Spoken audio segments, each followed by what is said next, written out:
বাংলাদেশ জয়ী হয়ে গেছে। বাংলাদেশ একটা নতুন স্বাধীন দেশ পেয়েছে ইতিমধ্যে। এখন মাত্র কয়েক মুহূর্তের বাকি। শেখ হাসিনার পতনের এখন সব আয়োজন শেষ, শুধুমাত্র ঘোষণা দেওয়া বাকি আছে। আসসালামু আলাইকুম রহমতুল্লাহি ওয়া বারাকাতুহু। প্রিয় দর্শক, সবাই কেমন আছেন? আশা করি অনেক অনেক ভালো আছেন। তো আপনাদের মাঝে নতুন একটা ভিডিও নিয়ে আসলাম। কারণ বন্ধুরা, কথা না বাড়িয়ে ভিডিওটা দেখি।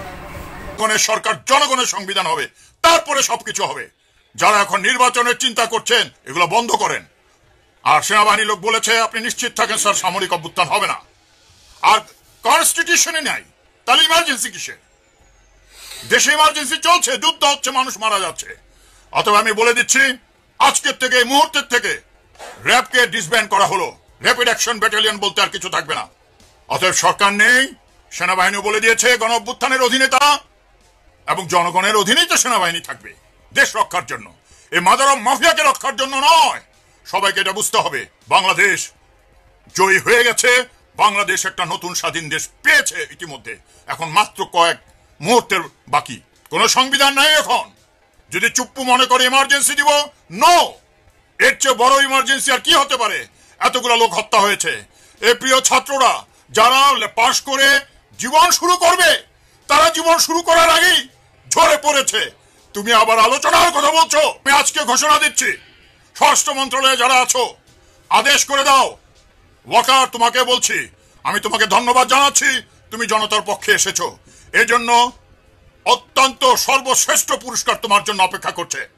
আর যারা কিছু ক্লাউন আছে বাইরে বসে বলছে, ওয়াকার স্যার আপনি ক্ষমতা গ্রহণ করুন, অনেকে বলছে সামরিক সরকার চাই, এসব ভুল করবে না।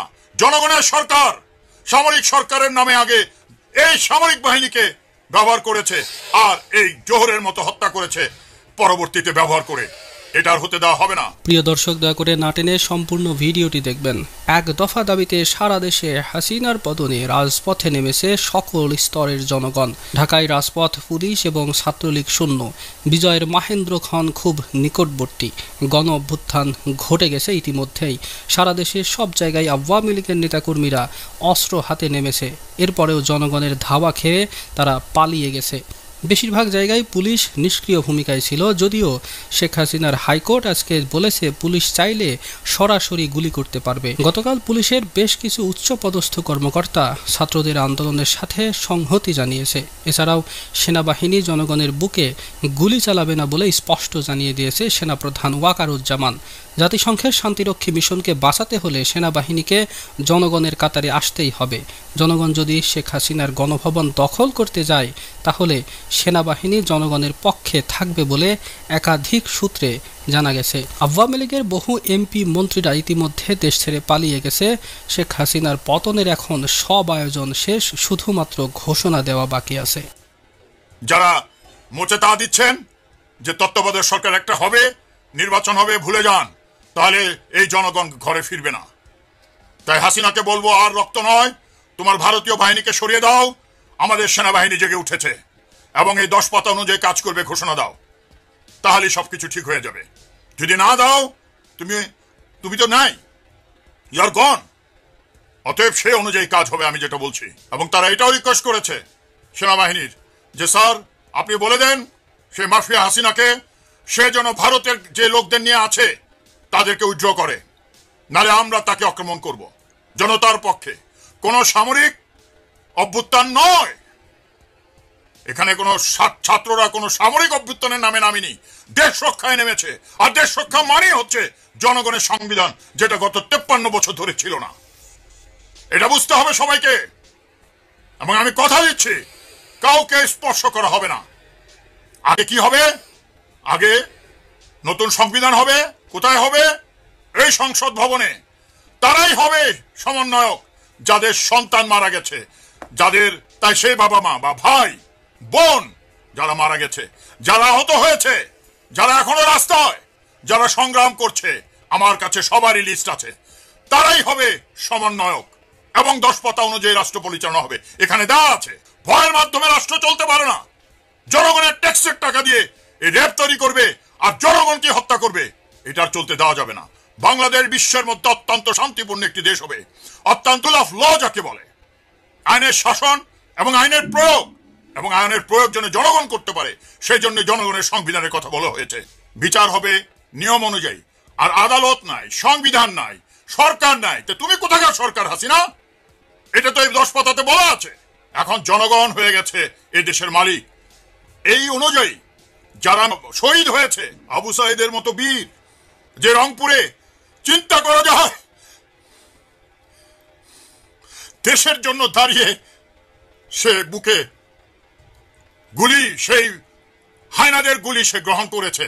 কাদের জন্য? 18 কোটি মানুষের জন্য। আর তুমি বলছো যে আলোচনা করবে, তুমি কে? তাই আমি আজ শেষবারের মতো বলবো, এবং আমি বিশ্বাসই করতে পারছি না আজকাল আমাদের সেনাবাহিনীর সদস্যরা, অফিসার থেকে শুরু করে সবাই, যে এমন দেশপ্রেমিক হয়েছে আরো বেশি আগের মতো, সে মুক্তিযুদ্ধের মতো, সেই 15 আগস্টের মহাবিপ্লবের মতো। এখনো অনেকে চালাকি করে আগস্ট মাসকে শোকের মাস বলতে চাচ্ছে। সাবধান হয়ে যান, এটা মহাবিপ্লবের মাস। সেটা ছিল 1975 সনে, আজও এটা মহাবিপ্লবের মাস, জুলাই আগস্ট যেটা চলছে। অথবা আমি বলবো যে এরা এটা বলেছে যে স্যার আমাদের ব্যবহার করে যেই জেনারেলরা চুরি করেছে কোটি কোটি টাকা, তাদের আমরা দেখতে চাই না। এই 10 পাতা হবে নেতা, কোনো ব্যক্তি নেতা নেই। কাউন্সিল পর্ষদের মাধ্যমে দেশ চলবে, নতুন সংবিধান হবে, তারপর ইলেকশন হবে। আমরা দেখতে চাই না কোনো তারেক সিদ্দিক, কোনো ইকবাল করিম ভুইয়া, কোনো বেলাল, তারপরে মবিন, এরা ছিল হাসিনা এবং ভারতের দালাল। এদেরকে আর দেখতে চাই না। তবে আপনি অবশ্যই কোনো প্রতিশোধ নেওয়ার চিন্তা করবেন না স্যার। আমি খুশি হলাম তাদের কথা শুনে। আমরা শান্তি চাই, দেশ মুক্ত চাই, আর প্রতিশোধের প্রয়োজন নাই। তবে যারা অন্যায় করেছে তাদের বিচার আইন অনুযায়ী পরে হবে। এখন দেশকে বাঁচান, স্কুল কলেজ খুলে দিন স্যার, এবং আপনি নতুন সংবিধান করুন, তারপর ইলেকশন করুন। সারা বিশ্ব বাংলাদেশের এই নতুন ডেমোক্রেটিক সিস্টেমকে অনুসরণ করবে ইনশাআল্লাহ। তাই আমি বলছি এই 10 পাতায় কনসেন্ট্রেট করুন সবাই। ধন্যবাদ। সরকার পতনের আন্দোলনে ঝাঁপিয়ে পড়ার আহ্বান ফখরুলের। প্রিয় দর্শক, আশা করি আপনারা পুরো ভিডিওটা দেখছেন। তা ভিডিওটা কেমন লাগলো আপনাদের মাঝে অবশ্যই কমেন্টে জানাবেন। তো চ্যানেল যদি নতুন হয় তাহলে চ্যানেলটি সাবস্ক্রাইব করবেন। আজকের জন্য এতটুকুই। আসসালামু আলাইকুম রহমতুল্লাহ। দেখা হবে পরে ভিডিওতে।